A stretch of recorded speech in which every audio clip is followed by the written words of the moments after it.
Listo. Buenas tardes, muy buenas tardes con todos. Vamos a empezar la ponencia que es herramientas de gestión clínica en la farmacia hospitalaria. Eh, un poco me presento, mi nombre es Rubino Acero, soy farmacéutico con especialidad o segunda especialidad en farmacia hospitalaria y ya tengo un poco más de 10 años en la práctica directamente en hospital, ¿no? Bueno, vamos a hablar sobre herramientas de gestión clínica en la farmacia hospitalaria.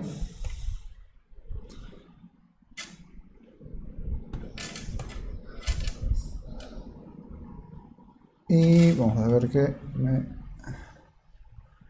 me avance la diapositiva.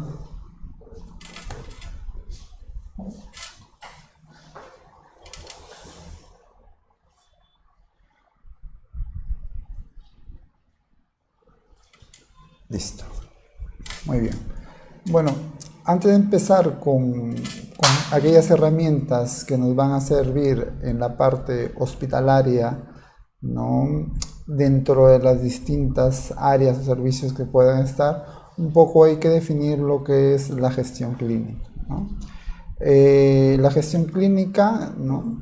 Es la estrategia que permite sistematizar y ordenar los procesos de atención sanitaria de forma adecuada y eficiente, y estas deben ser sustentadas en la mejor evidencia científica del momento, ¿no? Y con la participación de profesionales en la gestión de toma de decisiones. Esto enfocado directamente al paciente, ¿no? Estas decisiones clínicas son y deben ser de calidad, ¿no? Si generan eficiencia económica y no solo control de gasto. Entonces, lo que yo quiero que entiendan específicamente es que todos conocemos la área de gestión asistencial, que es la área que está orientada y dedicada hacia el paciente, pero también debemos entender que hay un área de gestión administrativa, ¿no? Entonces, esta unión de ambas actividades es lo que definitivamente involucra lo que es la gestión clínica, ¿no? Entendiendo que tenemos al paciente como nuestro eje principal, que hay una gestión de procesos que hay que realizarlas, ¿no? Y por ende vamos a tener a un usuario sano, ¿no? Entonces, un poco viendo aquellos elementos que rodean directamente a la gestión clínica, vamos a ver ciertas características como la calidad, ¿no? Que debe entender entre la auditoría clínica y la mejora de los procesos, ¿no? Porque cuando yo tengo bien definidos los procesos y asegurada cada detalle de estos procedimientos, pues aseguro la calidad en todo sentido, ¿no? Después tenemos el costo-efectividad, que es necesario y primordial en lo que es la gestión clínica, ¿no? Manteniendo también la ética como uno de los valores importantes, tener participación con el usuario, en este caso con el paciente, ¿no? Que tenga un ámbito de responsabilidad, de liderazgo, de motivaciones, que haya eficacia, esto orientado a estándares o a epidemiología clínica, y que haya una efectividad de los resultados locales concerniente a la seguridad del paciente, ¿no? Entonces, ¿qué es lo que específicamente genera o nos da la gestión clínica, ¿no? Entendiendo que la eficacia es la medida en condiciones, en condiciones ideales de estudio, ensayos, laboratorio, etcétera, ¿no? Entendiendo que la efectividad es la eficacia en situaciones reales de campo que puede estar orientado a pacientes o a poblaciones, ¿no? La efectividad es siempre menor o igual a la eficacia teórica ideal, ¿no? Y la eficiencia es la mejor relación entre el coste y la efectividad. En resumen, ¿no? La gestión clínica lo que va a hacer es magnificar o maximizar, ¿no? La eficacia, ¿no? Y la eficiencia. Puede ser eficiente en cada uno de los procesos que nosotros quisiéramos hacer, con la mejor evidencia orientada a la medicina basada en evidencia o a la farmacología basada en evidencia, y definitivamente con el eje principal que es el paciente, ¿no? Copié algunos no artículos, pero algunos diarios, ¿no? Que son de este año, que ya la parte europea específicamente maneja bastante este tema de la gestión clínica, ¿no? Este es del diario Farmas de este año, que es la farmacia hospitalaria, de dibujar los nuevos horizontes de la gestión clínica. Y cito de este comentario que menciona, ¿no? Que el objetivo es mejorar los resultados en los niveles de salud, ¿no? La eficiencia clínica y el uso adecuado de las tecnologías y optimización de recursos humanos. Cuando yo consigo los mismos resultados con menos recursos humanos y con menos gasto, pues ahí definitivamente estoy haciendo eficiente, ¿no? Este es otro, ¿no? Navarra se apoya en la Sociedad Española de Farmacia Hospitalaria para una mejor gestión clínica del medicamento, ¿no? Acá menciona que los especialistas de farmacia hospitalaria, estos orientados que son los que hacen, los que están dedicados directamente en la actividad en el hospital, ¿no? Especialista de farmacia hospitalaria en la gestión de procesos asistenciales y en el uso racional de los recursos públicos, ¿no? Cito estos dos comunicados o avisos o publicaciones que hubieron en páginas o portales, porque son los avances que trabajan directamente en algunos casos con las sociedades para tener un impacto a este nivel, ¿no? Y un poco yendo a lo que es la gestión clínica, porque si hablamos de gestión clínica, hay orientados a la farmacoterapia y va a haber gestión clínica orientados a otros niveles, pero lo que a nosotros nos interesa como farmacéuticos es aquello que está orientado a la parte de la farmacoterapia, ¿no? Entonces, de acá para adelante vamos a ver algunas herramientas, algunas quizás ya las conocen o ya las trabajan, algunas quizás no las conocen y sería necesario trabajarlas. Entonces va a ir una serie de conceptos, de experiencia, ¿no? Y algunos ejemplos que se han ido, por lo menos en mi área, que se ha ido trabajando directamente con esto, ¿no? Si hablamos de gestión clínica, hay una serie de herramientas que no son las únicas que las que les muestro acá, entendiendo que tenemos las guías clínicas, que son amplias y que están orientados a una serie de procesos y que hay que hacer de acuerdo a una patología, a un paciente específico, y los protocolos de tratamientos que están orientados más a protocolizar, ¿no? En una patología específica el tratamiento de los medicamentos que se van a orientar de primera o de segunda línea dependiendo de la característica de la patología o el diagnóstico. Podrían ser recomendaciones de uso, y un poco yo voy a entrar a tallar, más que todo, porque el tema de guías, protocolos y recomendaciones de uso creo que ya la gran mayoría o siempre lo conoce o lo ha tenido o lo trabaja en los hospitales, pero hay un tema de los programas de intercambio terapéutico y los informes de posicionamiento terapéutico, que son elementos fundamentales que se debería tener como herramienta en la farmacia hospitalaria, que va a ayudar al farmacéutico de hospital a poder tomar decisiones, ¿no? Que ayuden o beneficien al paciente, ¿no? Que estas decisiones estén orientadas a la mejor evidencia, a la mejor medicina basada en evidencia o farmacoterapia basada en evidencia, ¿no? Y esto orientado definitivamente en el paciente, ¿no?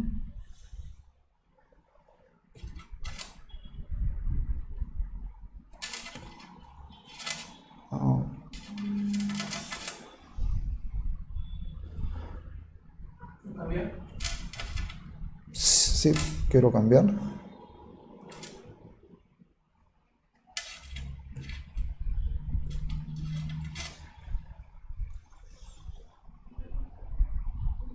A ver, un momento, si me permite cambiar. Ahora sí. Listo. Entonces, ¿por dónde empezamos, no? Si bien es cierto, tenemos algunas herramientas, como les mencionaba, y algunos ya podemos ir trabajándolo, podemos ir teniéndolo, o quizás lo conocemos, necesitamos saber por dónde vamos a empezar, ¿no? Y un poco para empezar a poder trabajar estos programas, elementos, documentos que podemos tener una serie de datos que podríamos utilizarlos, ¿no? ¿Cuál es la mejor evidencia? ¿Cuál es el mejor dato? Realmente cualquiera, ¿no? Podemos tener medicamentos de mayor gasto, ¿no? Que no necesariamente porque el que se gaste más es el que esté mal indicado, ¿no? Simplemente voy a tener un top de aquellos medicamentos que tienen un alto gasto y que tendré que ver si están orientados bien en todo sentido a los tratamientos, a los diagnósticos, a las dosis, etcétera, ¿no? También tendré que valorar el costo por paciente, entendiendo que los costos por paciente no deberían tener una variación muy marcada, ¿no? En todo caso, si que lo fuese, habría que ver cuál es el motivo por el cual está ocurriendo. Los otros son medir la eficacia y la seguridad de los medicamentos orientados a tratamiento, o la mayor incidencia de diagnósticos o de patologías, o de reincidencia hospitalaria, ¿no? Se pueden ayudar con mapas microbiológicos cuando hablamos de antibióticos y cuando queremos condicionar a protocolos orientados a nuestra flora de los bichos que hay en el hospital, ¿no? Y también podemos tener datos de epidemiología o de diagnósticos, ¿no? O sea, todo esto nos va a ayudar a poder iniciar, ¿no? O saber en dónde, con cuáles medicamentos voy a trabajar o con qué diagnóstico voy a empezar a elaborar estos documentos, estos protocolos o estos programas, ¿no? Yo les muestro acá, uno es el programa de intercambio terapéutico, ¿no? Me parece que es necesario e importante generar este documento, este programa, ¿no? ¿Por qué? Porque el intercambio terapéutico se origina en el contexto de una institución, entendiendo un hospital, una clínica, ¿no? En la que se dispone de una comisión interdisciplinar y guiada, hablando en este caso, en nuestro caso sería del comité farmacoterapéutico, ¿no? Por la necesidad de realizar una terapia racional y poner a disposición del paciente el medicamento más apropiado, ¿no? Los programas de intercambio terapéutico son documentos consensuados, o sea, son documentos que se trabajan en equipo, tanto el farmacéutico, el médico, los especialistas, los que puedan estar orientados a hacer este trabajo que normalmente debería estar en los comités de farmacia, ¿no? Y documentos consensuados para la prescripción y dispensación de los fármacos según la información científica disponible y en base a los procedimientos previamente establecidos, ¿no? Entonces, un poco para poder hacer este programa de intercambio terapéutico, que es muy necesario, debemos un poco definir algunos términos porque nos van a ayudar a poder entender de qué se trata esto, ¿no? Primero debemos entender que existen términos como equivalente terapéutico, ¿no? Intercambio terapéutico, sustitución terapéutica y un medicamento homólogo, ¿no? Que no todos van a tener la misma definición, ¿no? Y un poco los vamos a ir diferenciando, ¿no? Cuando hablamos de un medicamento de equivalente terapéutico, ¿no? Es un fármaco diferente en estructura química del original, pero del que se espera un efecto terapéutico y un perfil de efecto adversos similares cuando se administra a un paciente en dosis equivalentes, ¿ya? Cuando hablamos de un intercambio terapéutico, que son estos programas que deberían tener todo hospital, es la sustitución de un fármaco diferente químicamente del prescrito, pero considerado equivalente terapéutico, o en todo caso mejor alternativa terapéutica, sin la aprobación expresa del médico prescriptor, pero en base a un protocolo previamente establecido y aceptado, ¿no? Entonces, cuando yo determino un documento que está orientado al intercambio terapéutico, es que esto, como le dije en un inicio, esto debe ser consensuado, ¿no? Y ya teniendo estos intercambios propiamente ya establecidos, ¿no? Propiamente garantizados, porque más adelante vamos a hacer como que una serie de criterios que deben de tener estos intercambios, ya no es necesario de tener una aprobación directa del médico, porque ya en estos equipos se han ido trabajando directamente justamente con los médicos, y si es que puede estar la dirección médica aprobada esta documentación, es donde se hace viable este documento, ¿no? Ahora, esto definitivamente ayuda en temas de conciliación de medicamentos, ¿no? Ayuda en temas cuando hay desabastecimiento de un medicamento y no sé qué se le va a dar, o cuál es el medicamento que es similar y que le va a generar el mismo efecto o algo mejor, como dice la definición. Esto me ayuda directamente.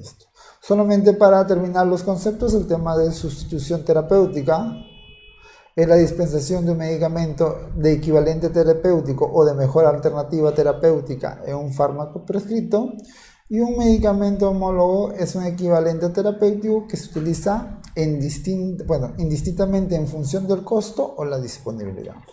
Entonces, a mí lo que me interesa específicamente es tener bien claro el tema de intercambio terapéutico, que es la sustitución, ¿no? Entendiendo que debe ser considerado un equivalente terapéutico, ¿no? Entonces, el intercambio terapéutico de fármacos es un procedimiento por el cual un medicamento es sustituido por otro diferente, de diferente composición, pero del que se espera el mismo o efecto superior terapéutico, que es lo que habíamos mencionado y que debería tener una equivalencia farmacológica, ¿no? Ahora, para que tenga esta equivalencia farmacológica, como que tiene que cubrir una serie de criterios, ¿no? Que es pertenecer al mismo grupo o clase farmacológica, indicaciones aprobadas de usos terapéuticos, eficacia terapéutica equivalente, que sea una seguridad equivalente, o quizás algunos otros datos que se deban tener en cuenta. De este capítulo yo he sacado fracción de los conceptos, porque en el libro de la Sociedad Peruana de Farmacia Hospitalaria, no sé si le he puesto el link, está el link en lo que es en el intercambio. Ahí habla un capítulo completo, un poquito más detallado y más sustancial o explicativo sobre este tema del intercambio terapéutico, ¿no? Entonces, ¿hay actuaciones previstas para un programa de intercambio terapéutico? Sí. O sea, si yo cuando hago un documento o un programa de intercambio terapéutico, puede ser para sustitución de fármacos, que en el caso del hospital, cuando estuvimos con una asesoría española de farmacéuticos, hicieron este programa de intercambio terapéutico por un tema de sustituir fármacos por una alternativa terapéutica, ¿no? Incluida, en este caso, en la guía farmacoterapéutica, si hablamos, entendiendo que en la guía farmacoterapéutica es lo que para nosotros es el petitorio farmacoterapéutico, ¿no? Y adaptando a dosis y pautas de tratamiento, ¿no? Eso lo vamos a ver más adelante. Que también estos programas me pueden servir para suspensión de fármacos que no han mostrado eficacia en ensayos clínicos o que carecen de interés terapéuticos en pacientes ingresados. También me puede servir para continuación de tratamiento con fármacos que no es aconsejable modificar, o en aplicación del concepto de fármacos homólogos, mediante el cual se utilizan indistintamente medicamentos considerados equivalentes terapéuticos en función al coste y disponibilidad. Yo les sugiero que esto deben trabajarlo más que todo para sustituir, ¿no? Cuando el tema de desabastecimiento, no tengo un medicamento, cuál es el intercambio terapéutico que me puede servir, ¿no? Esto es necesario. Acá menciono algunos criterios que los mencioné acá, ¿no? Que es un poquito tener la eficacia terapéutica aprobada, pero no quiere decir terapéutica equivalente, o las indicaciones aprobadas en los usos terapéuticos, ¿no? Un poco, por ejemplo, los niveles jerárquicos de evidencia para establecer la comparación de dos fármacos. Esto es del JAMA, ¿no? Donde me menciona los niveles, ¿no? Y esto es un poquito, me va a servir para buscar la información necesaria para poder validar aquellos criterios que sean necesarios para considerar los equivalentes terapéuticos, ¿no? Que son los ensayos clínicos randomizados o controlados entre fármacos que se comportan con variables clínicas de eficacia, o en nivel 2 encontramos los ensayos clínicos randomizados y controlados entre los fármacos a comparar con viables o bivariantes de eficacia, ¿no? Y así tenemos estos niveles jerárquicos que nos van a ayudar. Otra cosa que me mencionaban era pues tener indicaciones aprobadas, ¿no? Y si yo voy a considerar un fármaco como en el que vemos acá, si hablamos de indicaciones para ARA2 aprobadas en la ficha técnica, sea del FDA o de la MEA, por ejemplo, si yo utilizo los ARA2 y si mi intercambio va orientado para tratamiento de hipertensión, tendré que ver que estas estén las indicaciones aprobadas, ¿no? En este caso, todos los ARA2, si para hipertensión, podría utilizarlas todas porque todas están aprobadas específicamente para esta patología o diagnóstico, ¿no? Entonces, esto por ejemplo es un extracto y esto se tiene que hacer de todo el petitorio farmacológico que tengamos, que puede ser el nacional o que puede ser nuestro institucional, ¿no? Por ejemplo, este es un extracto de lo que nosotros tenemos de nuestro intercambio terapéutico de nuestro hospital, porque no necesariamente, ¿no?, los intercambios terapéuticos, entendiendo que acá en nuestra realidad cada hospital puede tener un petitorio institucional propio, ¿no? Por ende, los intercambios terapéuticos, ¿no?, también deberían estar orientados específicamente por hospital, ¿no?, por la variabilidad de medicamentos que podrían tener dentro del petitorio institucional farmacoterapéutico, que a nivel español se le conoce como la guía farmacoterapéutica o la guía farmacoterapéutica, ¿no? Esto es entendiendo que si yo, ¿qué quiere decir? ¿No? Es que si yo tengo Candacertán, ¿no?, yo lo puedo sustituir, vamos a imaginar que tengo Candacertán en mi petitorio, yo lo puedo sustituir el Candacertán de 4 miligramos por el losartán de 25 miligramos, ¿no? Entendiendo que este es su fármaco de intercambio terapéutico que tiene la equivalencia terapéutica, ¿no? Si yo tengo un Candacertán de 8, yo puedo darle un losartán de 50. Y si es un Candacertán de 16 miligramos, puedo dar un losartán de 100. Entonces quiere decir que los losartáns, ¿no?, son los medicamentos de intercambio terapéutico tanto del ibersartán, del telmisartán, del valsartán, ¿no? Y esto es por cada grupo de medicamento, por cada grupo químico que se debe ir trabajando y poder tener su intercambio terapéutico, ¿no?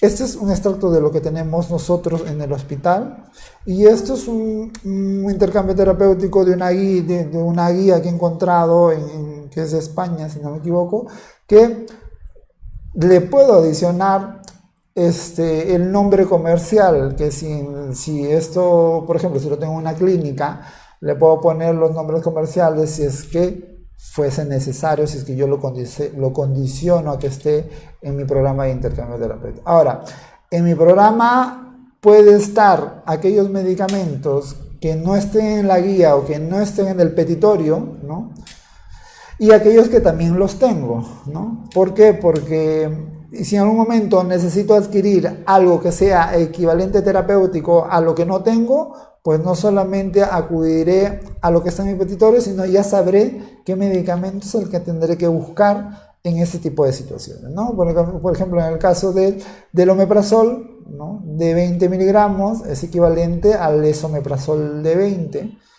Es equivalente, el de 20 miligramos es equivalente al lansoprazol de 15 miligramos, ¿no?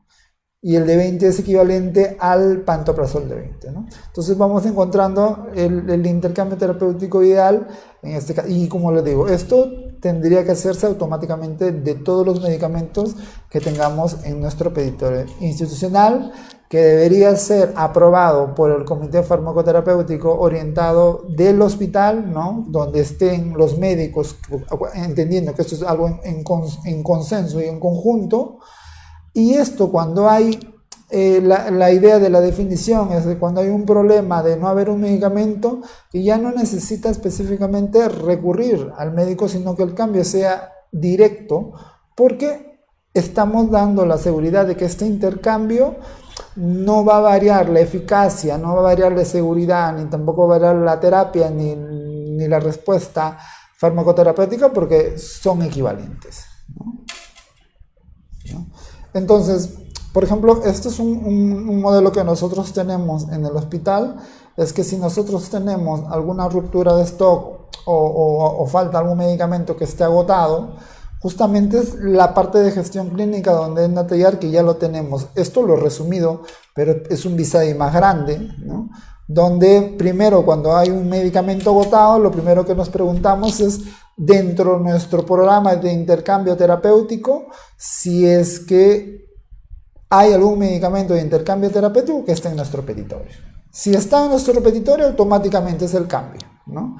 Y ya no tengo un problema de desabastecimiento. Por ejemplo, si no tengo, vamos a imaginar que tenía losartán, valsartán, ¿no? Si no tengo el valsartán, pues le daré la dosis equivalente de losartán que me genere la actividad y la respuesta farmacológica al paciente, ¿no? El otro es el intercambio. Vamos a imaginar que el medicamento de intercambio terapéutico que tengo no esté en nuestro petitorio. Recordando que les dije que los programas de intercambio terapéutico los puedo hacer con aquellos medicamentos que están en mi petitorio como los que no están. Entonces, si no está en mi petitorio, lo tendré que adquirir o comprar, ¿no? Un poco para mantener la terapia de la patología y mantener la eficacia de la actividad terapéutica en la cual yo necesito tratar, ¿no?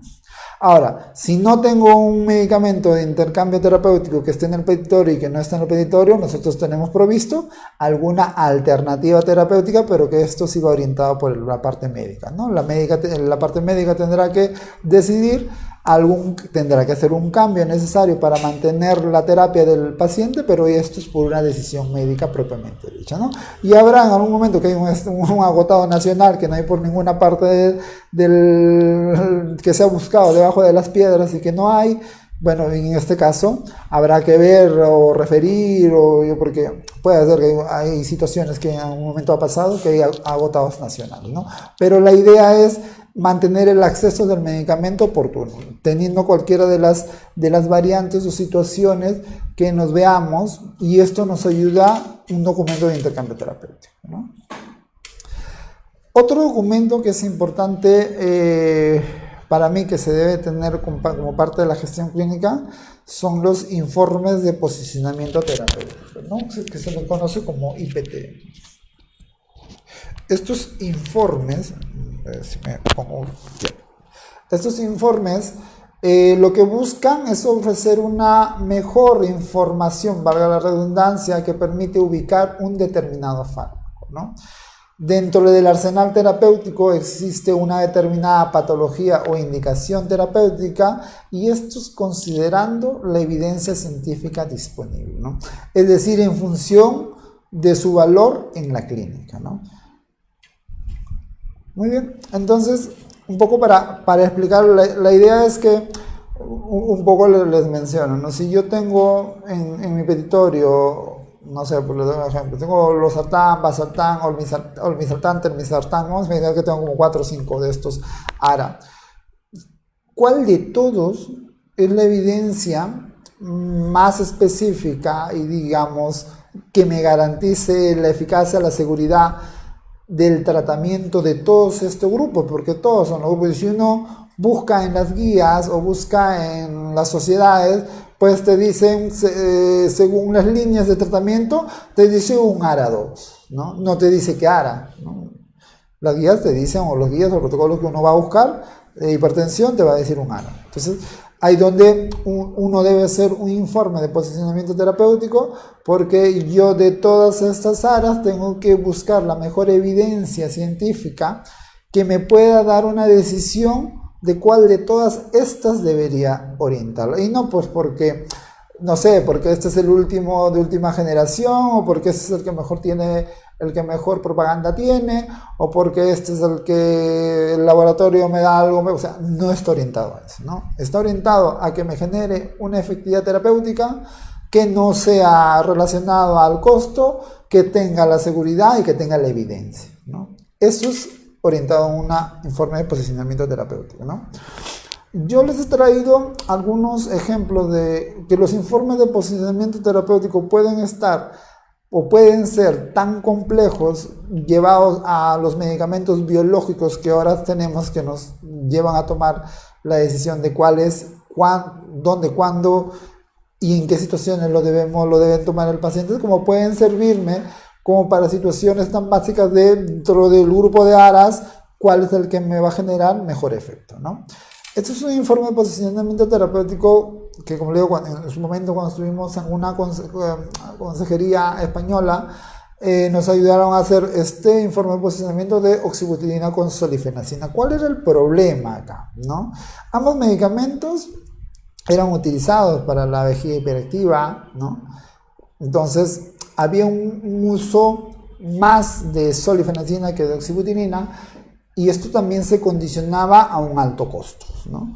Entonces, un poco viendo, porque lo que les mencionaba un momento, no necesariamente porque sea el medicamento que mayor costo tenga es el que sea mal indicado, pero hay que ir viendo esta gestión orientada cómo está siendo llevado a la indicación, ¿no? Entonces se hizo un informe de posicionamiento orientado a esto, y las conclusiones fueron que los anticolinérgicos se consideran en el tratamiento de elección, y ambos son anticolinérgicos. Para el tratamiento farmacológico de incontinencia urinaria, pero actualmente no se dispone de datos suficientes para estar una superioridad de un medicamento respecto a otro, ¿no? En general, las directrices y recomendaciones del tratamiento de la incontinencia urinaria indican que se debe individualizar el tratamiento teniendo en cuenta la frecuencia de administración, las posibles interacciones, el potencial de efectos adversos de la tolerabilidad, las comorbilidades del paciente y el costo y la cobertura sanitaria, ¿no? Entonces, dentro de estas conclusiones nosotros dábamos una recomendación, ¿no? Recomendación, ojo, que este es un extracto nomás de las últimas cosas que íbamos evidenciando en lo que era eficacia, en lo que era seguridad, que era un marco más amplio, ¿no?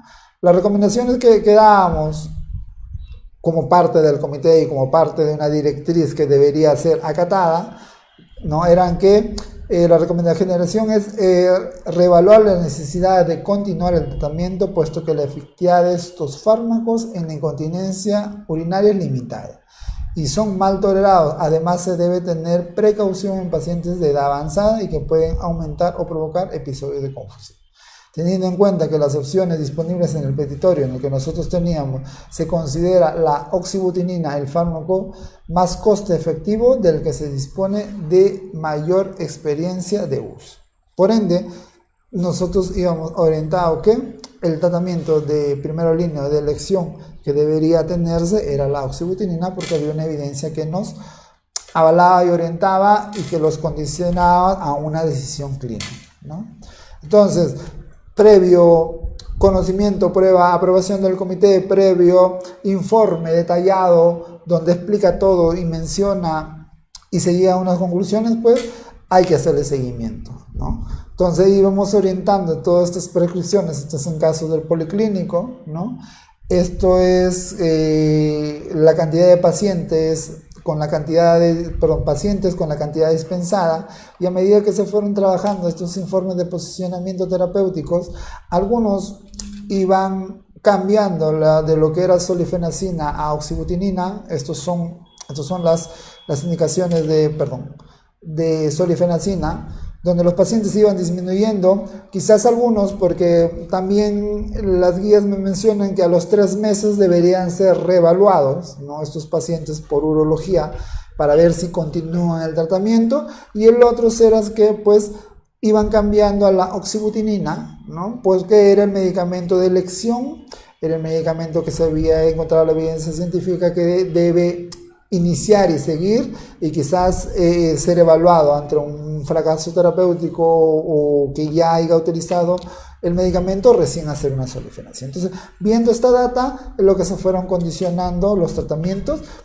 y lo que les mencionaba, ¿no? Tener una gestión clínica para una decisión orientada hacia el paciente, ¿no?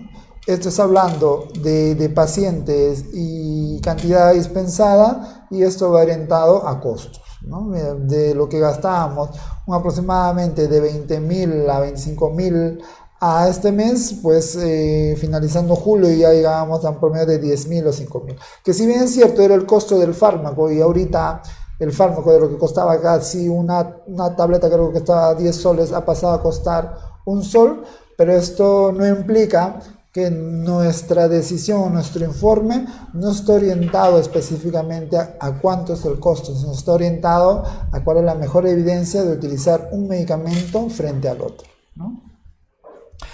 Este es otro informe que se trabajó, era un informe de posicionamiento de acetilcisteína.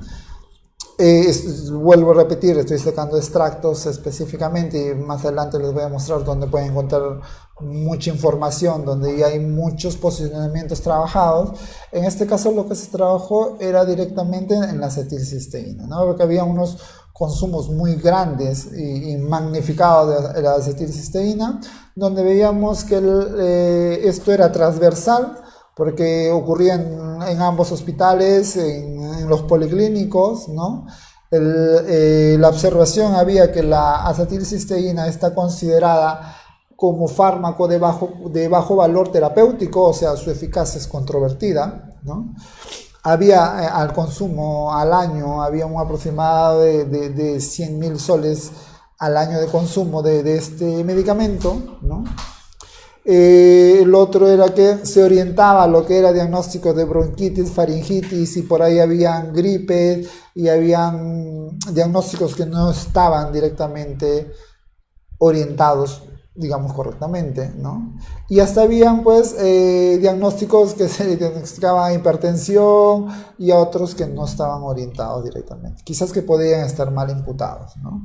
¿Cuál era la recomendación después de hacer este análisis? Lo que les dije en un inicio, ¿no? Mirábamos costos, mirábamos las tendencias, si era transversal, y llegamos a que en su primer momento dijimos, bueno, hay que sacarlo, si no tiene una evidencia marcada, debería sacar del petitorio institucional que lo teníamos, ¿no? Y después incluir un petitorio de sustitución o recomendar la no dispensación, ¿no?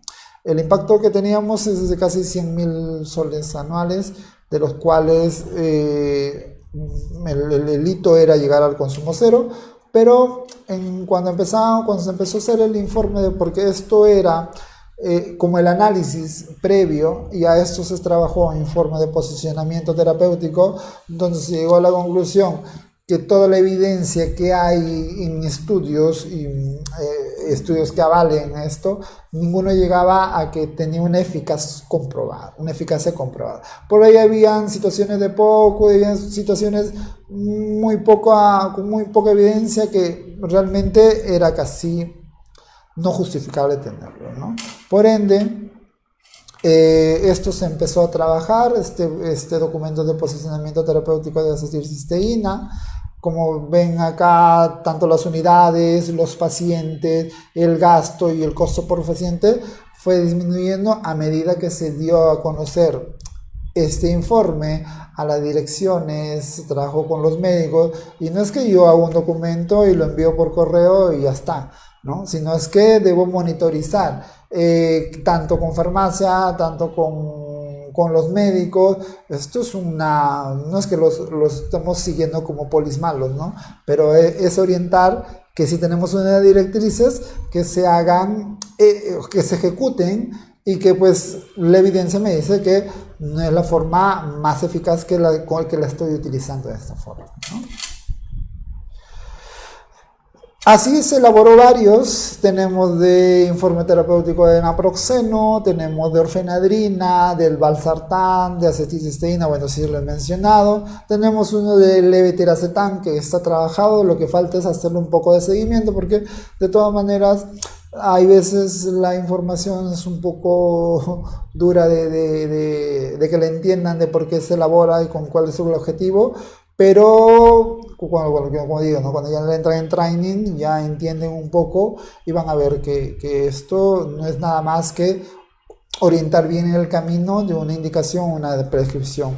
Algo muy curioso cuando hicimos el posicionamiento terapéutico del valsartán es que nosotros de antemano mencionábamos en su debido momento que el valsartán no era un medicamento que tenía una evidencia que sea de primera línea, ¿no? Sino que debía utilizar un losartán, que la evidencia científica me decía que no había variación, a menos que había una serie de condiciones para utilizar el valsartán, que era un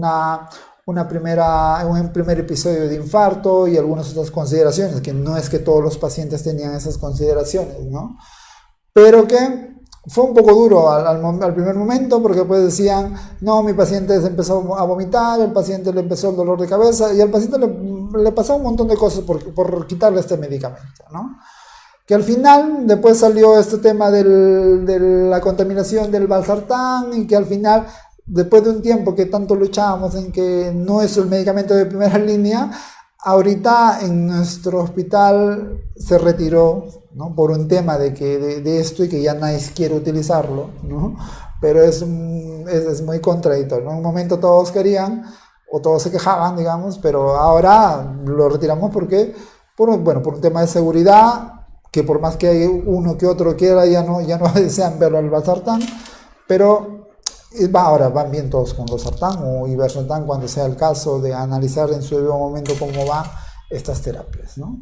Pero igual, hay definitivamente que no es que con estos 6 informes de posicionamiento terapéutico que yo haya solucionado la vida del hospital, habrán que ir averiguando, habrá que ir haciendo estos tipos de análisis iniciales para después se concrete en un informe de posicionamiento terapéutico. Ahora, no es que nosotros hayamos creado la rueda, sino que estos posicionamientos ya existen directamente en las sociedades, ¿no? La sociedad aparte que los trabaja la Sociedad Española de Farmacia Hospitalaria, también tenemos el tema de que ya hay informes en lo que es en la EMEA, en la AEMPS del gobierno español. Hay una serie, y está el link, creo que lo pueden ver.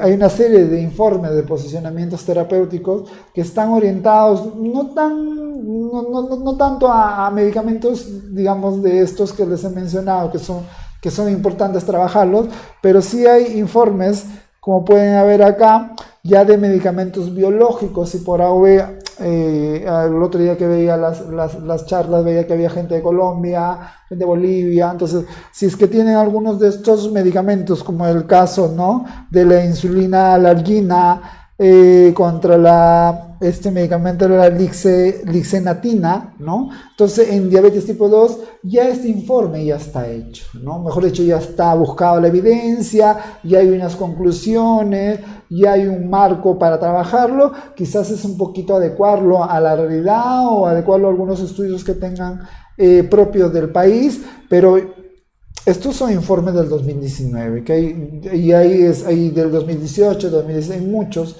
donde ustedes les puede ayudar ya para ir, que ya están trabajados, o para ir adecuándolo o ir utilizándolo, ¿no?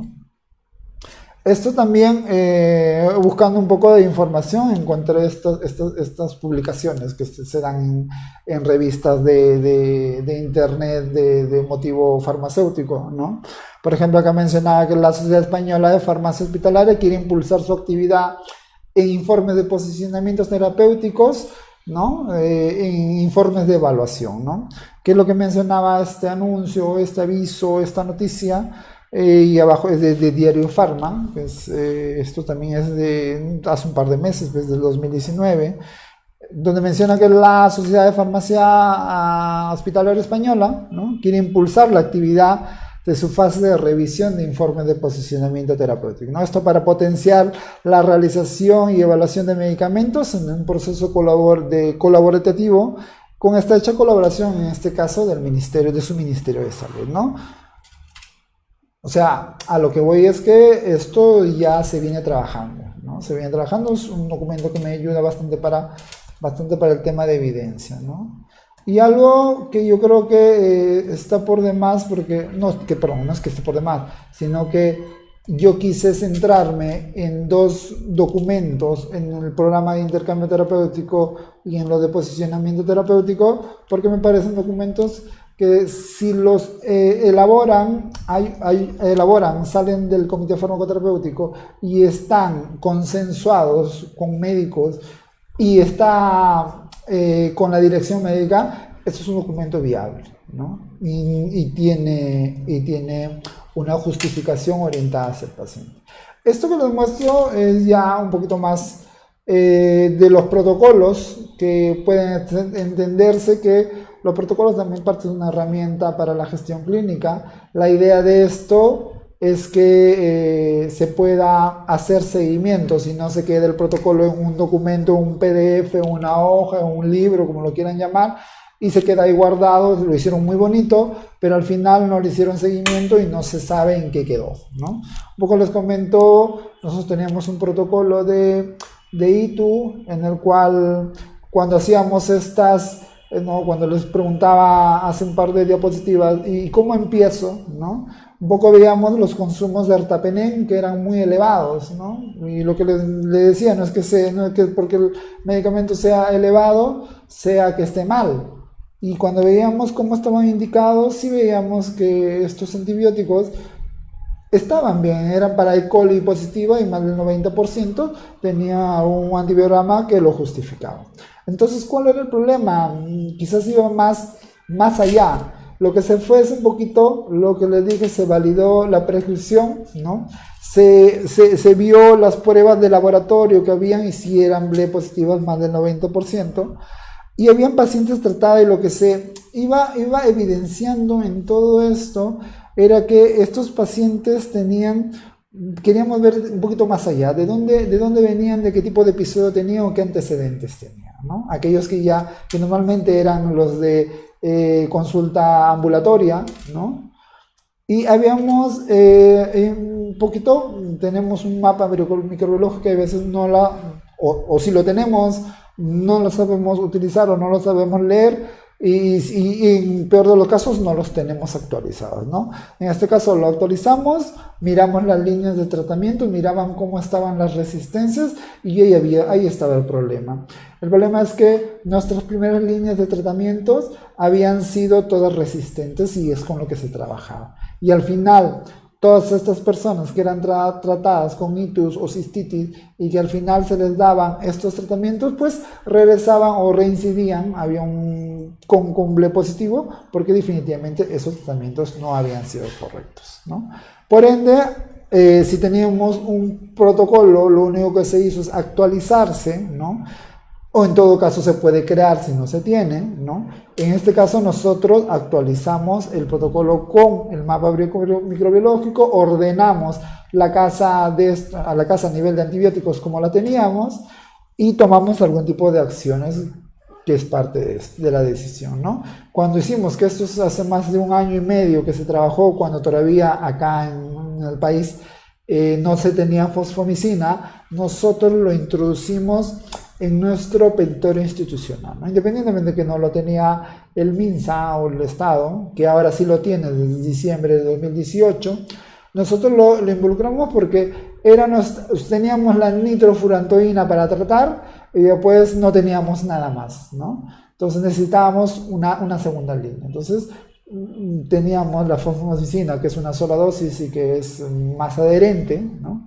Y la cual no solamente incluimos en nuestro petitorio institucional, sino que hicimos indicadores de seguimientos específicamente porque la costumbre es dar quinolonas, ¿no? Quinolonas que mejor al paciente le doy un vaso con agua y lo mando a la casa, que da igual que le dé una quinolona, que la resistencia en los hospitales es más del 70%, que está evidenciada según nuestros mapas microbiológico, ¿no? Y reforzar las primeras líneas, que actualmente nuestra primera línea es nitrofurantoína y nuestra segunda línea es fosfomicina, y por ende teníamos un tiempo muy largo, porque no es que yo inicio hoy día esto y mañana debo ver el resultado, sino que entendíamos que este impacto era de manera indirecta con el ertapenem, ¿no?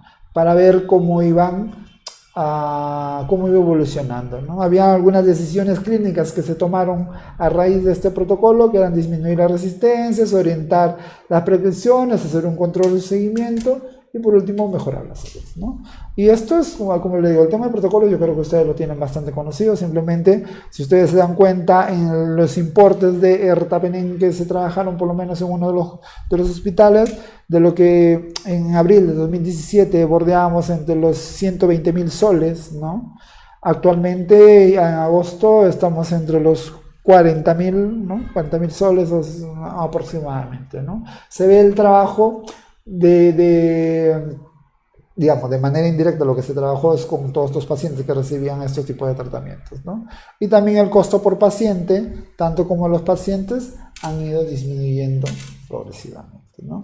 Y con nuestro tema de nuestras quinolonas, que los de primera línea es lo que necesitábamos, es que aumenten tanto la nitrofurantoína y la fosfomicina, ¿no?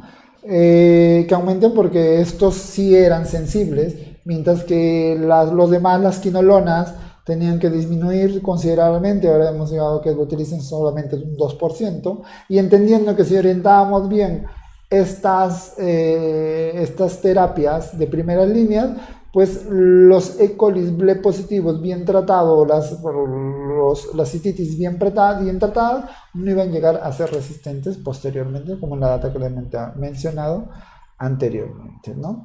Entonces, un poquito para concluir con todo este tema, ¿no?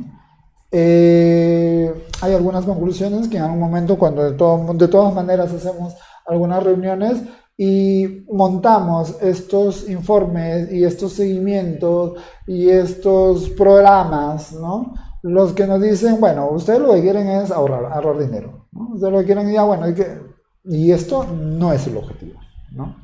¿Cuál es el objetivo?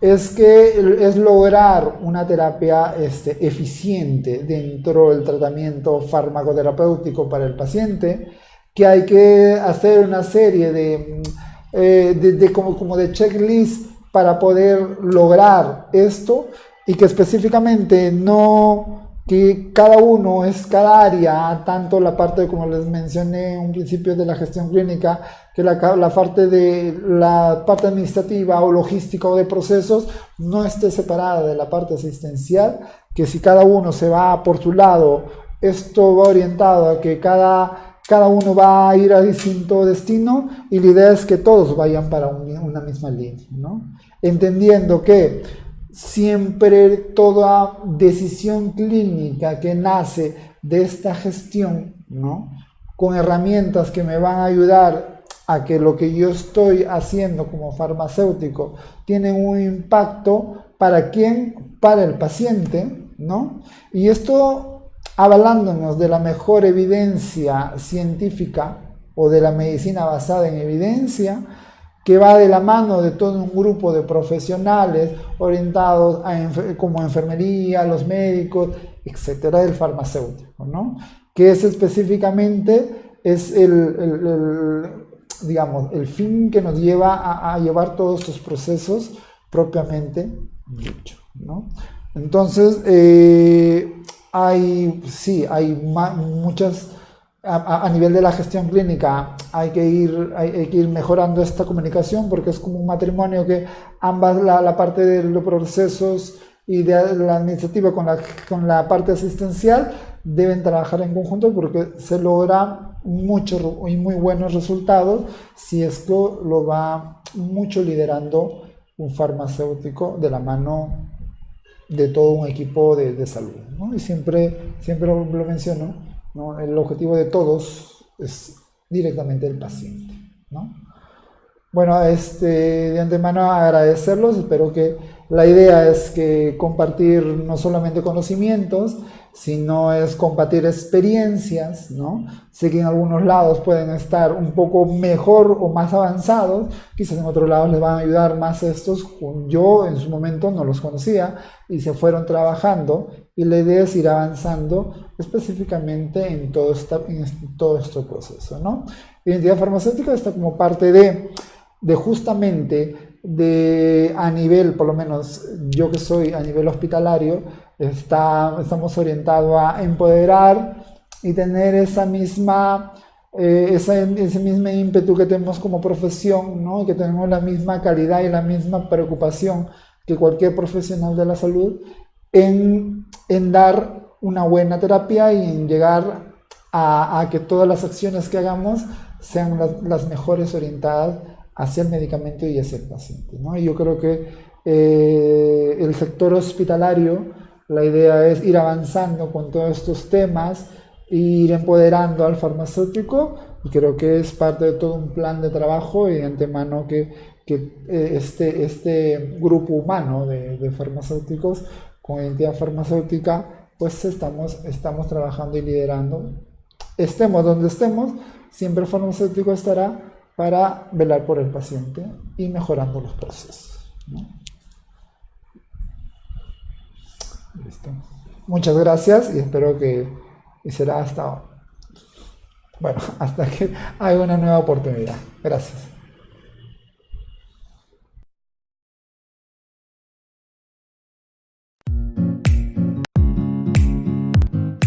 Estimados colegas químicos farmacéuticos, soy Edson Mesa Cornejo, candidato a decano al Colegio Departamental de Lima por Identidad Farmacéutica. Esta noche nos acompaña Gerardo Zulca, candidato a tesorero en nuestra agrupación. ¿Cómo está, Gerardo? Bien, Edson, gracias por la invitación. Ansioso de poder tener esta conversación y hablar de temas que nos incumben a todos los químicos farmacéuticos. Gerardo, hemos conversado mucho sobre los diferentes desafíos que tenemos como profesión. Uno de ellos, y muy importante, es la visibilidad que tenemos frente a la sociedad. Como farmacéuticos tenemos diversos campos de acción y diversas especialidades, y no todos son percibidos adecuadamente por la población. En este aspecto, ¿cuál es la propuesta que tenemos como entidad farmacéutica? Como entidad farmacéutica, nosotros tenemos muchas propuestas. Una de ellas es la creación de nuevas sociedades y fortalecer las que ya tenemos. Nuevas sociedades, por ejemplo, para el sector de la industria, para el sector de asuntos regulatorios, entre otros. Y fortalecer lo que tenemos, la sociedad de farmacia hospitalaria, la sociedad de farmacia clínica, que si bien es cierto, podemos nosotros ir y nos representan, pero creo que el colegio puede hacer algo más. Si canalizamos a todos los profesionales agrupados, el colegio va a poder hacer algo más por ellos. Así, Gerardo, podemos reunir las iniciativas y propuestas de nuestros especialistas